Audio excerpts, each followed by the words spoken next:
So to talk us about what to expect this time, we have with us Dr. Bino Pathiparampil, Head of Research at Elara Securities, and he also looks at pharma very, very closely.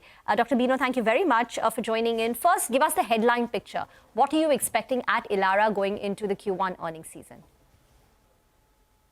Good morning. Like you just mentioned, we do expect some moderation in earnings.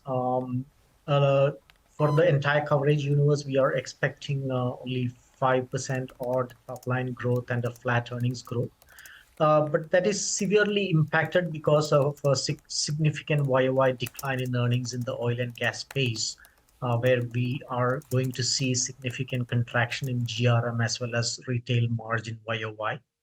If we exclude the energy sector, we are looking at still a double-digit earnings growth in the low teen to mid-teen range, which still appears healthy. Of course, it is a slowdown from the kind of growth we saw last year in FY24. But you also have to keep in mind that in FY24, we had some tailwinds in terms of softening commodity costs, softening freight costs, etc., which were sort of recovery from the disruptions that we saw during the COVID lockdown. So such tailwinds are now behind us. We in FY25, our expectation is that the overall corporate profit growth will trend more towards the long-term sustainable rates. And Q1 is possibly a window that shows us towards in that direction. So we are expecting, excluding energy, earnings growth in the low double digits in Q1. Dr. Bino, good morning. Thank you so much for joining in. What I wanted to ask you is the scope for earnings downgrades a lot higher this time around compared to upgrades? Because considering the moves that most of these broader market names have seen, or even the index names, some of them for that matter, the expectations are just way too high, and that leaves absolutely zero room for error, I guess. The expectations are high in terms of the valuation or the PE multiple, but in terms of actual estimates, consensus estimates out there, I don't see a lot of growth. I don't see any room for big earnings downgrades in most of the sectors. There could be select pockets where we see that. But across the board, a significant cut in projected earnings, I don't see coming through in the quarter. But of course, having said that, valuations are high, PE multiples are high. If the commentary of the companies do not sound so bullish going forward in terms of growth over the next few quarters, as well as going into FY26, we may see some valuation correction going forward. But across the board, earnings disappointment is not in the picture. Okay, so no big earnings disappointment. Dr. Bino, just to move aside from the earnings picture just for a brief bit, can you tell us what you've picked up on what's happening with M&M and Maruti? What are your analysts saying about the kind of moves that we've seen? And it's a very, very sharp decline in M&M. Are we really concerned that a 4-month celebratory 10% discount is sparking off severe demand concerns in the SUV space? So what we believe is this is a temporary reaction to the regulatory announcements that happened over the last couple of days around taxes with respect to hybrid vehicles. And in response to that, players like M&M had to announce some discounts. But this is a temporary blip. Our view is that this is not fundamentally changing the outlook on the auto industry. While the growth rates, which were very high in FY24, will come down in FY25, we do not see this as a turning point in terms of fortunes for the sector or M&M as a stock. Okay, so M&M will continue to lead. M&M, Tata Motors, they've been the big star performers in the auto pack, given the strength in their SUV portfolio. Do you think that's likely to sustain?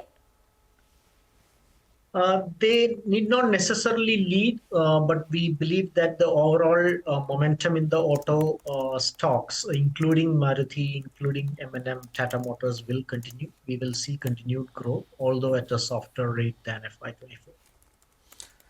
Now, Dr. Bino, I wanted to get to a sector that you track very closely, and that is pharma. And you've mentioned in your note that pharma companies are likely to report a 26% earnings growth year on year, and that is benefiting from a stable and improved pricing environment in the US.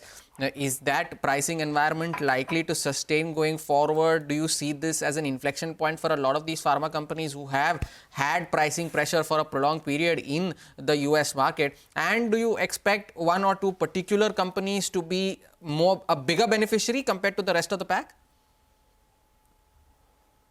Our view is that the US pricing scenario will continue to improve. We have seen that improving over the last 1 to 2 years, and we believe that will continue.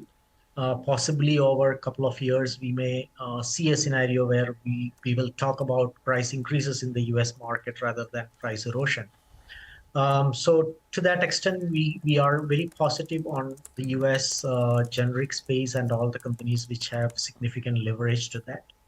Most of the large cap pharma companies, including Zydus Life, Sun Pharma, Dr. Reddy's, Aurobindo, Lupin, Dr. Reddy's, all of them have exposure and will benefit from this phenomenon. And we are broadly positive on the entire space. Within that, our top picks at current levels would be Zydus Life Sciences and Dr. Reddy's.